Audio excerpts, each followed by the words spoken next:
இறை வார்த்தை மத்தேயு நற்செய்தி அதிகாரம் 6 இறைவசனங்கள் 24 முதல் 34 முடிய. அக்காலத்தில் இயேசு தம் சீடருக்கு கூறியது: எவரும் இரு தலைவர்களுக்கு பணிவிடை செய்ய முடியாது.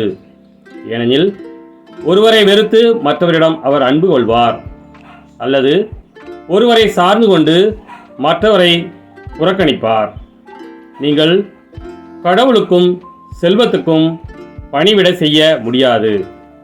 ஆகவே நான் உங்களுக்கு சொல்கிறேன், உயிர் வாழ எதை உண்பது, எதை குடிப்பது என்றோ, உடலுக்கு எதை உடுத்துவது என்றோ நீங்கள் கவலை கொள்ளாதீர்கள்.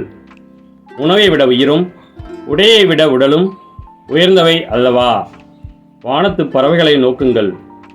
அவை விதைப்பதும் இல்லை, அறுப்பதும் இல்லை, களஞ்சியத்தில் சேர்த்து வைப்பதும் இல்லை.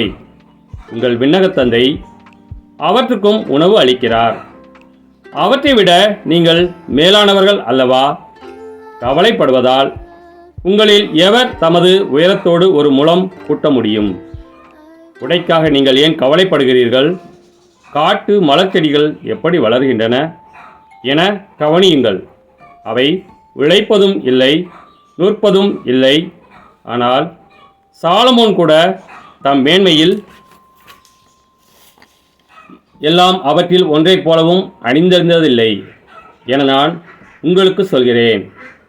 நம்பிக்கை குன்றியவர்களே, இன்றைக்கு இருந்து நாளைக்கு அடுப்பில் எரியப்படும் காட்டு புல்லுக்கு கடவுள் இவ்வாறு அணி செய்கிறார் என்றால் உங்களுக்கு இன்னும் அதிகமாய் செய்ய மாட்டாரா? ஆகவே எதை உண்போம், எதை குடிப்போம், எதை அணிவோம் என கவலை கொள்ளாதீர்கள். ஏனெனில் பிற இனத்தவரை இவற்றையெல்லாம் நாடுவர்.